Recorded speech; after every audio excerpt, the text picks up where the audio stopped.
And then when you and I talked, you talked about the idea of selling inventory for like a full quarter. Tell me about that. Are you still? Is that still a way of thinking that you teach when you're working with creators?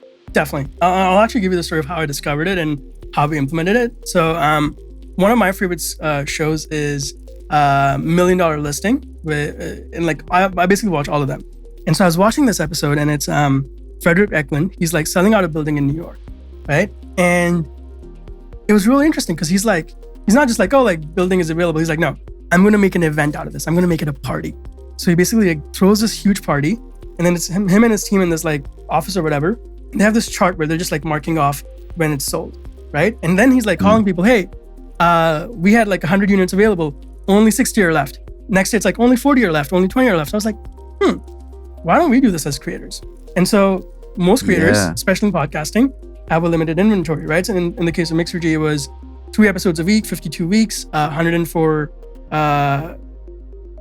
total sponsors because we were doing 2 sponsors per episode, and then 312 total slots for the year. See, I still remember that math. And so I was like, okay, like this is what we have.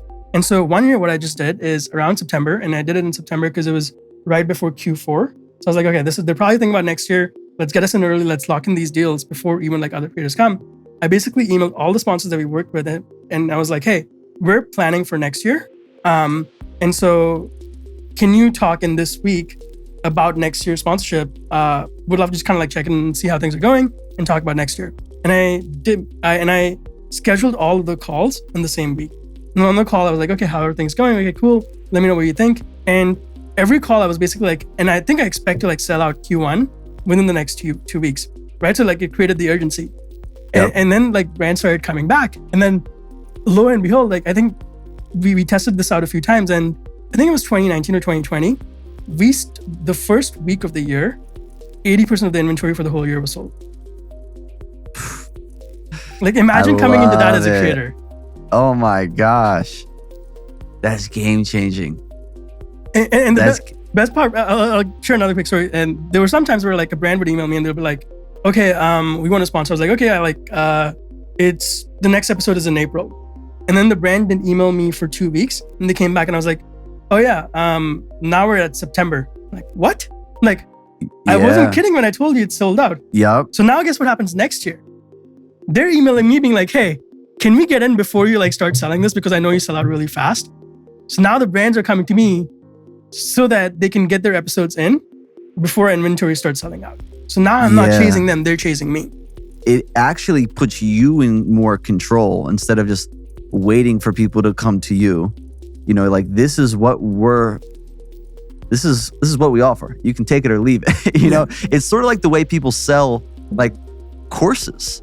You know, people say, hey, it's available for this week at this price. Next week it's going to drop. And then the following week it's not going to be available for another 6 months.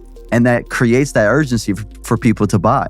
And here's the thing though, right? All of this depends on your sponsorship working. If you can give a brand an ROI, stop taking sponsors. Stop messing it up for the entire industry, because brands will sponsor podcasts, not get a result, and be like, podcasting sucks. No, it's the campaign that you created that sucks. So we really like delivered, which is why we were able to do all of these things. Okay, no, that's a great point. Let's talk about delivering. Because I think that like some creators can have anxiety about that. Like, okay, now I got the money. How much do I stress out about actually delivering on this? And how do I go about that? Like, that's I don't know what the question is, but like, how do you? I can give you an answer that I have in mind right now. Tell me the answer to the question I did not even say. So I'll share like 3 things that we did to like sort of like once the deal was signed to really make sure that the sponsor had a great experience and they would come back. So the first one is like what I said earlier, right? It's like client selection. And so Mixergy was a well-known podcast, and we would have a lot of brands come. And I remember calls where I would get on a call and a brand would be like, okay, we're ready to sponsor. I saw this is how much it would cost and let's go. Like, hold on. I want to make sure this is a fit for your brand first, because if it's not, you could offer me $1 million. I'm not going to take it, because we don't want sponsors that we don't deliver for. Qualify. Right. And the brand just goes, who the fuck are you? Like, I'm ready to give you money. You're not taking it. And so again, that just turns the table, right? So like the first thing is just really making sure that you can deliver an ROI for a brand. And if not, don't take them, right? If you're not sure, tell the brand, hey, this is what we've seen in other campaigns. This is how I think it would perform, but I'm not sure. So I really want like both of us to go into this with an experimental mindset, and we'll test out a few different things to make sure it gets delivered. Make sure we can deliver, right? And so now you're not like lying to the brand. You're basically coming in as a partner to see if things are going to work. That was the first thing. Second thing I really like wanted to get out of the transaction and build a relationship with not just my sponsor rep, but the company as a whole, because I knew one, if we did that, they would be more likely to help during the partnership. But then when they're cutting, when they even want to like cut partners, they're not going to cut the one with the relationship, right? So like one thing we would do is I would have the creator record a very specific video, which is, hey, brand partner, the person's name and company, thank you for sponsoring the podcast and what it would mean to them, or what it meant to the creator, right? So now, guess what happens when we send it to the creator rep or the brand rep?